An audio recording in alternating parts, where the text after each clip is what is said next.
Hello everyone, मैं अनिल कुमार चौहान आपको class 9 की संस्कृत की बुक में से पहला चैप्टर पढ़ूंगा जिसका नाम है भारतीय वसंत गीति। अर्थात वसंत ऋतु में माँ सरस्वती के द्वारा गाया जाने वाला गीत, इसको भारतीय वसंत गीत कहते हैं।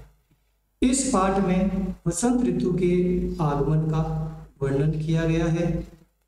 इसमें यह बताया गया है कि जब वसंत ऋतु का आगमन होता है तो प्रकृति के चारों ओर हरियाली छा जाती है, प्रकृति पूर्ण रूप से हरियाली से परिपूर्ण होती है। उस समय जो वहाँ का वातावरण होता है वो भी अच्छा होता है, मन को अच्छा लगने वाला होता है।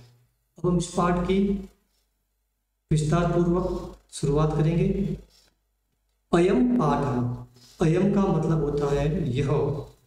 पाठ आधुनिक संस्कृत कवि, आधुनिक संस्कृत के जो कवि हैं जिनका नाम है पंडित जानकी वल्लभ शास्त्री, अर्थात यह पाठ है जो आधुनिक संस्कृत के जो कवि हैं जिनका नाम है पंडित जानकी वल्लभ शास्त्री के द्वारा काकली नामक इति गीत संग्रह, काकली नामक जो गीत संग्रह है उससे संकलितो अस्ति, संकलित है अर्थात लिया गया है। इसमें यह बताया गया है, जो ये पाठ है आपके सामने प्रस्तुत किया जा रहा है, इसके जो लेखक हैं वो है पंडित जानकी वल्लभ शास्त्री।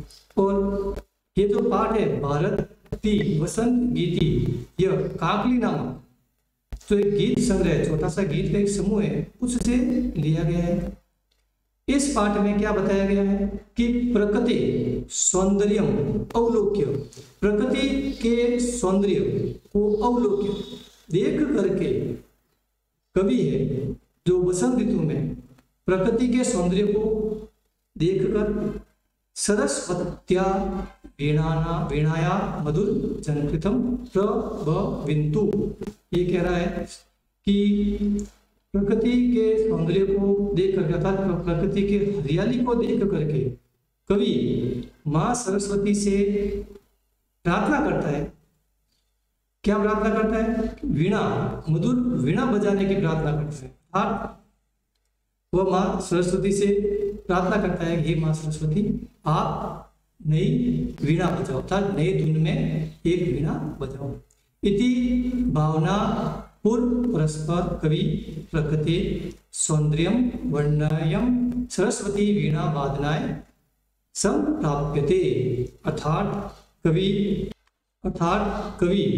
प्रकृति के सौंदर्य का वर्णन करते हुए माँ सरस्वती से वीणा बजाने की प्रार्थना कर रहा है। अब हम पाठ को शुरू करेंगे।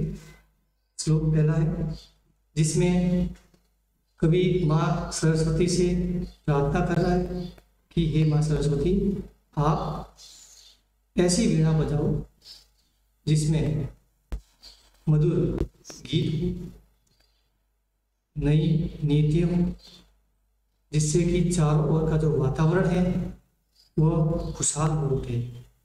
निनादय नवीनामय वाणी वीणा, वाणी का मतलब माँ सरस्वती से है, वीणा का मतलब वीणा बजाने के लिए, निनाद का मतलब नवीन, नवीना में नवीन, निनादय का मतलब बजाओ। अर्थात कवि माँ सरस्वती से आह्वान करता है कि हे माँ सरस्वती आप नवीन वीणा को बजाओ। मृदुम गायम गीति ललितम नीति नीलाम, कि जो आप वीणा बजा रहे हैं वह नई नीतियों से युक्त होनी चाहिए। ललित का मतलब होता है नई, नीतियों से युक्त हो। मृदु गाय गीत है वो भी आप मधुरता से गाओ। हे माँ सरस्वती आप नई नीतियों से युक्त जो गीत है वो मधुरता से गाओ।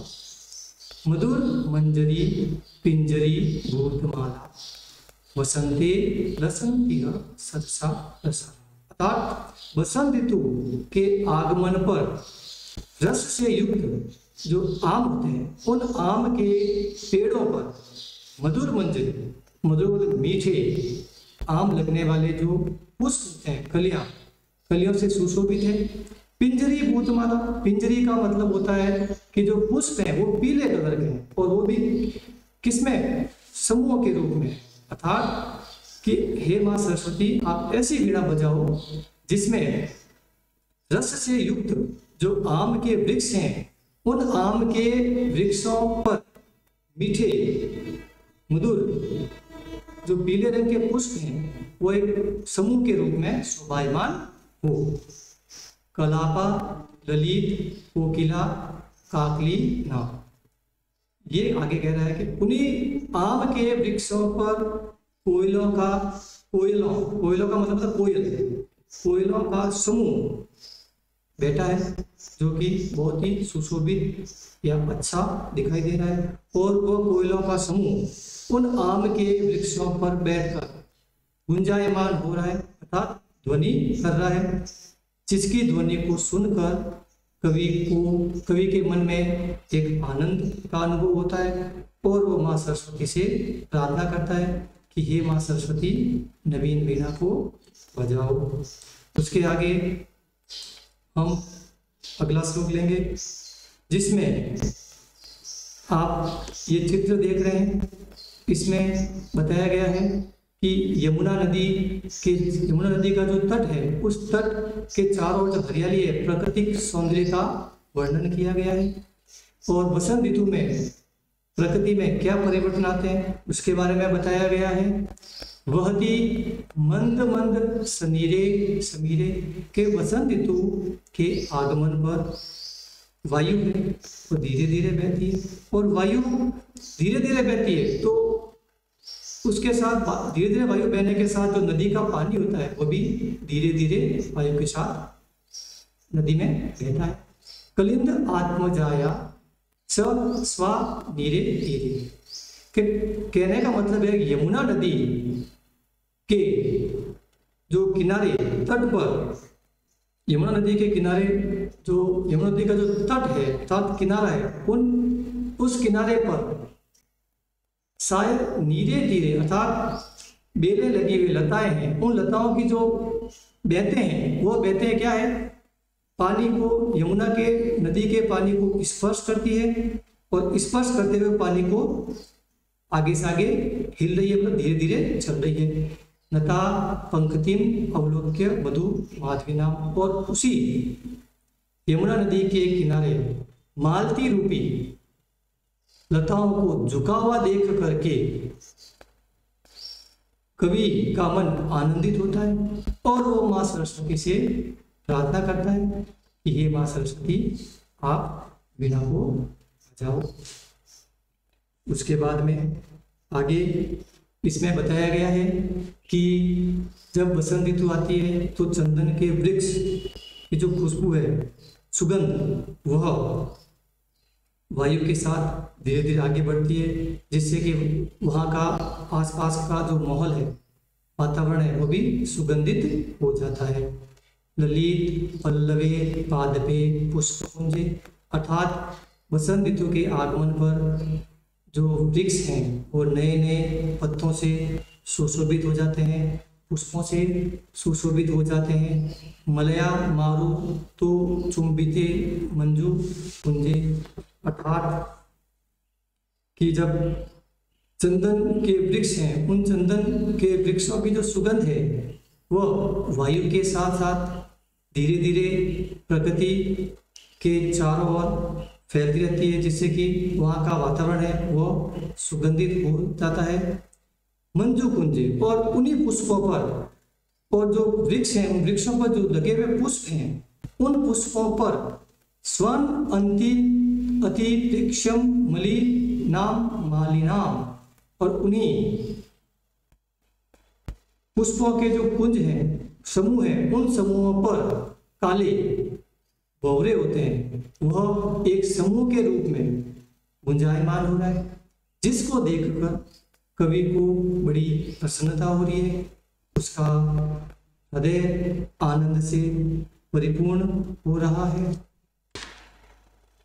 उसके बाद हम आगे चौथा श्लोक लेंगे जिसमें कवि यह कह रहा है कि वसंत ऋतु के आगमन पर लतानाम नितांत सुम शांति शीलम, अर्थात जो शांत लताएं हैं उन शांत लताओं पे जो पुष्प लगे हुए हैं वो धीरे धीरे हिलने लगे हैं, अर्थात धीरे धीरे वायु चलती है उसके साथ वो पुष्प भी धीरे धीरे हिल रहे हैं।